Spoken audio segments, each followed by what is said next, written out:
Hello, Bronx Bombers family. What a huge pleasure it is to have you here again, in this special little corner where we chat like old friends, relive unforgettable moments of our beloved Yankees, and analyze, with all the care and attention, what might be coming next. Today we have a topic that mixes present and future, hope and caution. A possible trade with the Texas Rangers that could bring two important pieces to the Bronx to help us compete toe-to-toe with anyone in October. Before we dive into this, let me extend the invitation. Feel free to comment down below what you think. Share stories of other memorable trades, or even that game that stayed in your memory when everything seemed lost, but the Yankees turned around. That's how we keep this flame burning. Each memory is another brick in our story. Let's get to what matters. Our Yankees, as we well know, are heading into another trade deadline.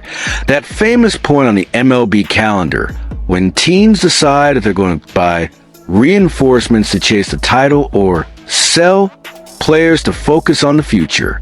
This year, the deadline is July 31st, and everyone knows if we want to make some noise in October, we need to address some gaps.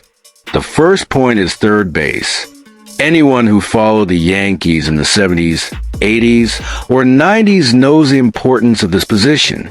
From Greg Nettles to Scott Brosius, and of course Alex Rodriguez in his prime. We've always had players who defended the hot corner with grit and talent.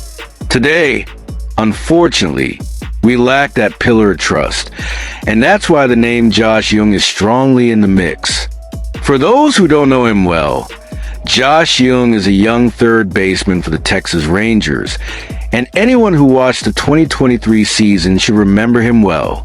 That year, the Rangers won their first World Series title, something many thought was impossible. Jung was essential in that campaign, a .266 batting average, 23 home runs in 122 games, an all-star appearance, and in the playoffs he posted an OPS of .867. Solid numbers that show he knows how to deliver when the pressure is on. But baseball, as we've learned over the decades, has its traps. Jung suffered a serious wrist injury that slowed him down in 2024 and still lingers in 2025. In fact, this season he has a lower .237 average, with less power at the plate. To top it off, Texas even sent him down to AAA Round Rock at the beginning of July in an effort to get him back on track. And that's where the dilemma lies. Betting on young talent coming off an injury is always a risk. But anyone who remembers Scott Brosius in 1998 knows how a player no one believed in could become a hero overnight. Brosius arrived almost as dead weight from Oakland and ended up as World Series MVP that year. In the Bronx, we believe in comebacks. And it doesn't stop there. The deal with the Rangers could also include Hoby Milner, a left-handed pitcher who's been drawing attention this season. For those who like numbers explained, Milner has a 2.42 ERA and a 2.10 FIP. In other words, it's not luck, he's really been dominating opposing hitters. On top of that, he generates a lot of ground balls, which is great for the defense. A bit like Graham Lloyd style, who helped us so much in the 90s. Having a reliable lefty arm in the bullpen is gold in October.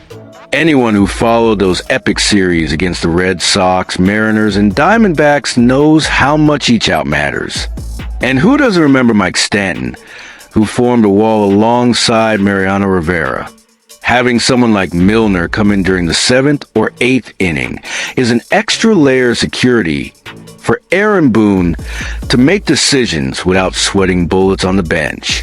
Now, it's worth remembering that Milner would be a short-term piece. His contract ends this year, so he'd be the kind of rental reinforcement just to help in the playoff push. But let's be honest, how many times in our history have these short-term reinforcements made all the difference? David Justice in 2000 is a great example.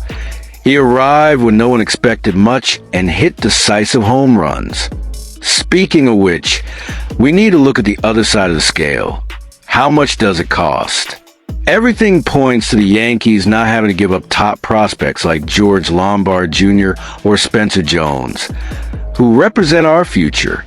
But even without those names, the Rangers won't give them away for free. They'll probably want valuable pieces ready for the long term.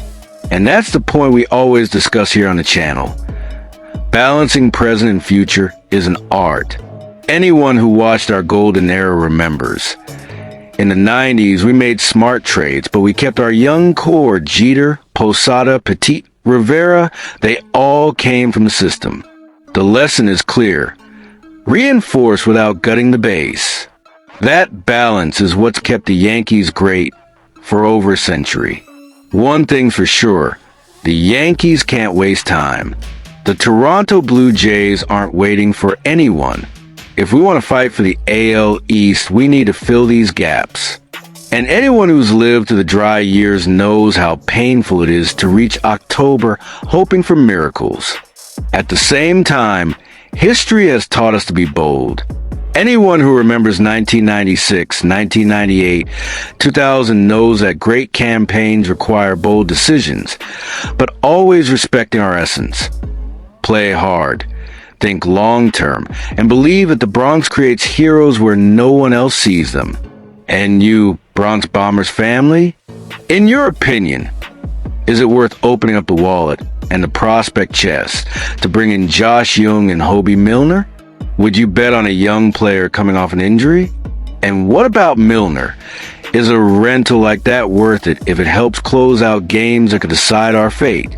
Tell us in the comments your memories, stories of past trades, players who arrived with low expectations and ended up giving us magical nights. Here, every story feeds our passion, which never grows old.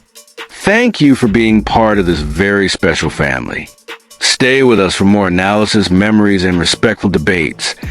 Because being a Yankee means living every detail, every doubt, every hope. A big Bronx hug to all of you.